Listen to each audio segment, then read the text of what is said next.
everyone, Andrew Oaktree here, and welcome back to another aviation-related video. In this particular video, I am covering the mental state of mind of the cabin crew from Etihad, as well as the actions that Etihad took to minimize the damages, economic damages caused by the coronavirus. Yesterday, I had a conversation with a friend of mine who is still within Etihad, and I was absolutely shocked with the things he told me that has been happening and will continue to happen. Things like the fact that the cabin crew have been in quarantine for the past 2 months. Those of them that were lucky enough to do 1 or 2 flights per month perhaps, after each flight will have to stay inside of their own accommodations with no possibility of actually leaving. Now imagine yourself living in a company provided accommodation in which you are not sharing it and it's exclusively yours.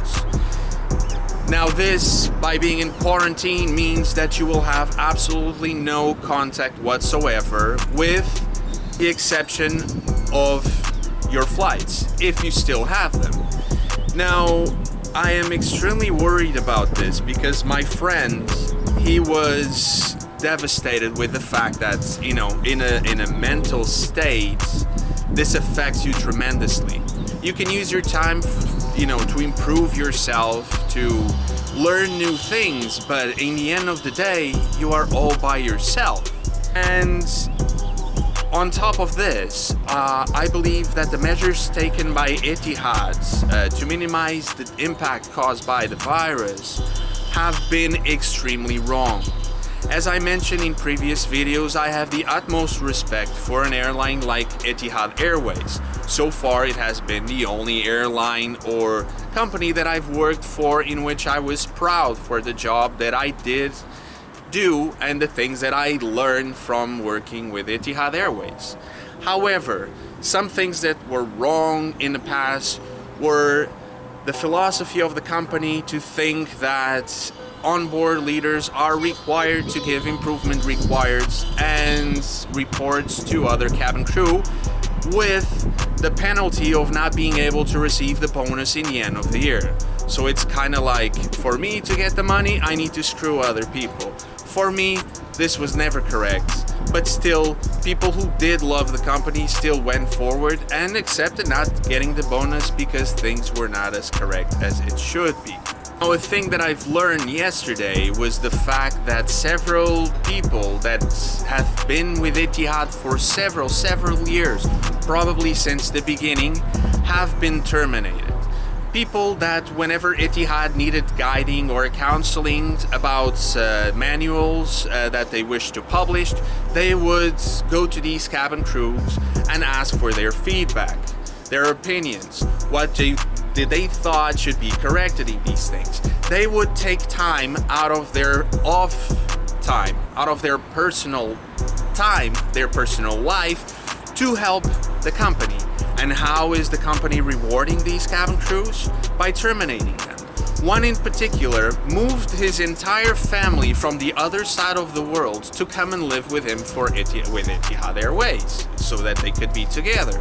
They even got married in Abu Dhabi. Now, the thing that really blows my mind is the fact that not only was he with Etihad since the beginning, he was extremely good as a cabin crew. He was an onboard leader. And from a moment to another, they just said, you and your family pack your things and leave.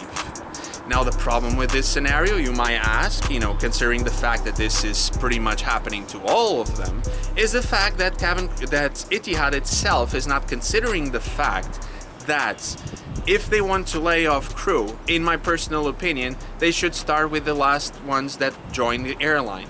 Don't fire the crew that has a lot of experience, that has maturity, responsibility, that know how to work and engage with the guests that you have on board. Instead, you're firing the people that are the ones that should stay in the company to coach other people. This is not correct. Etihad, if you want to save money, if you want to cut costs and, do as you can, like to still have your aircrafts flying, come up with ideas like removing rows of seats on board the aircraft so your aircrafts can save fuel in the end of the year. And trust me, you can save a lot of money with fuel. I was told that Etihad is planning to remain in quarantine until 2022. In which, during this time, whatever cabin crew that decides to do a flight or is called upon to do a flight cannot leave their apartment. Now, imagine yourself in complete and total isolation for the past 2 months that you know will continue on for the next 2 years, and that all your friends, the people that you build a family there, that, you know, were close to you, they all left. They all got fired and kicked out of the company. So as you can expect, like from my point of view, like the way that I'm feeling about this is I felt sick when I heard what was happening, what actions Etihad was taking. I felt ill. People that were there with 50, 60 years old, still working for the past 15 years or more, having a Skype call saying, thanks for your services, here's your end of service benefits, bye-bye.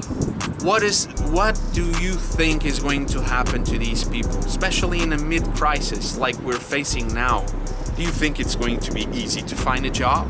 Do you think that a person that is like 50, 60 years old, which was working for the past 15, 20 years for the same airline, which contributed with so much, is going to be finding easily another job?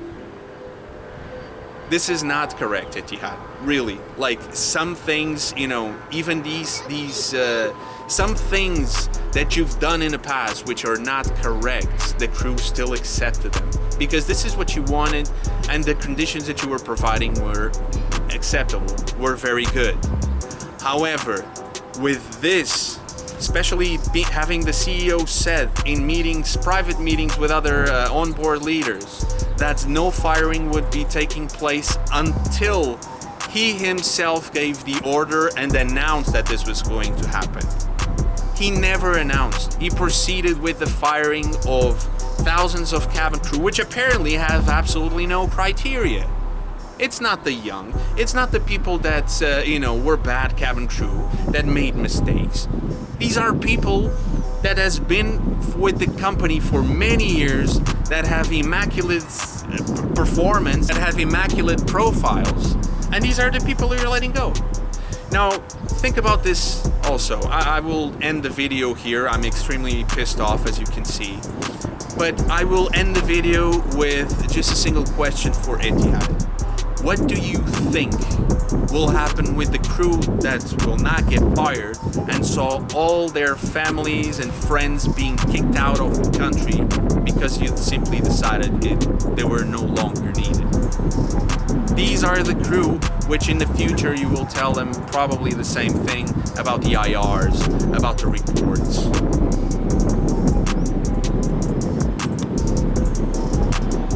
Etihad, seriously. Come on, like, what are you thinking? Anyway, guys, I planned on covering other stuff, but honestly, I didn't even sleep last night thinking about what I was told, and it's devastating. It's really devastating.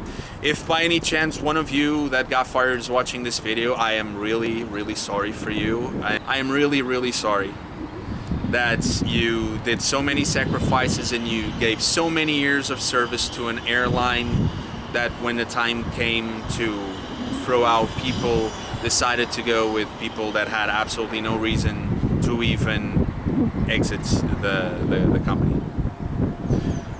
Well, until the next video, I'm Andrew Oaktree. Please don't forget to subscribe down here because it really helps me out when you do. And guys, be strong, huh? Difficult times, difficult measures. Support each other. Take care.